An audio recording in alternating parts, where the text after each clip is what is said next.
cho trái bóng trôi về vị trí của Văn Lâm. Và tôi vẫn có cảm giác là Văn Lâm hơi chậm một chút so với việc cần phải làm để làm chủ khu vực 16m50 của mình tốt hơn. Theo tôi thì việc câu lạc bộ Muang Thong của Văn Lâm đang chơi không tốt ở Thái League cũng phần nào ảnh hưởng đến tâm lý của anh. Nói gì thì nói, một thủ môn bị thua quá nhiều không thể không nói là không bị ảnh hưởng. Nhưng thực sự mà nói thì việc sang Thái League thi đấu là một trải nghiệm cực tốt cho Đặng Văn Lâm. Đó là nơi có rất nhiều những cầu thủ có chất lượng, đặc biệt là cầu thủ ngoại. Và những trải nghiệm đó đương nhiên có ích rất lớn cho Việt Nam, cho đội tuyển Việt Nam.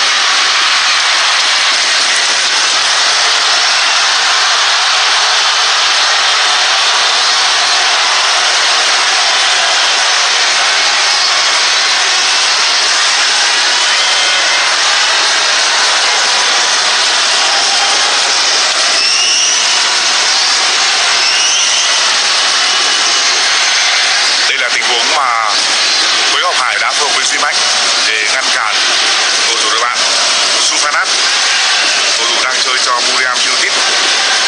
Như vậy là cả 5 cầu thủ của Thái Lan chơi cho Buriram đều đã vào sân ngày hôm nay.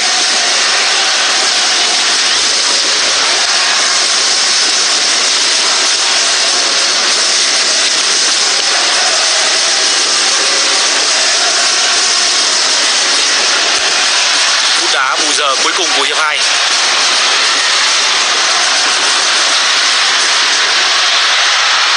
Hồng Phượng nhà bóng, Hồng Duy không được.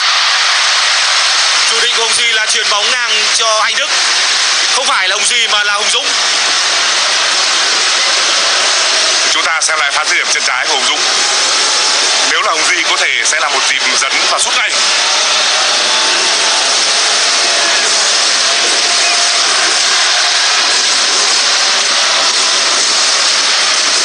Quả phạt góc ở những giây cuối cùng.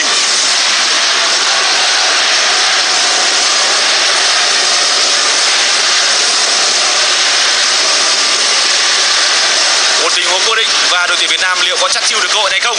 Và đá phạt của Xuân Trường. Đánh nhau!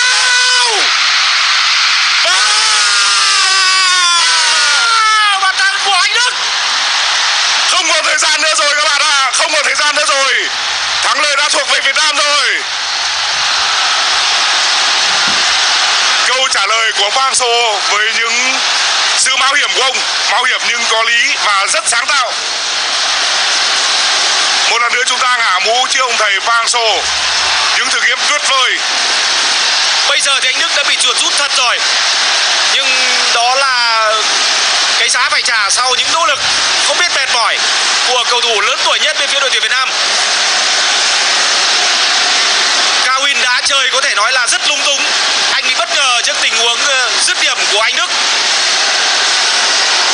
Cú đẩy bóng của Cao Win phải nói là hơi thiếu may mắn khi nó không đi qua xà ngang mà lại cuộn vào trong. Ông Park Hang-seo đã thất vọng nhưng rồi là bùng nổ vui sướng sau đó.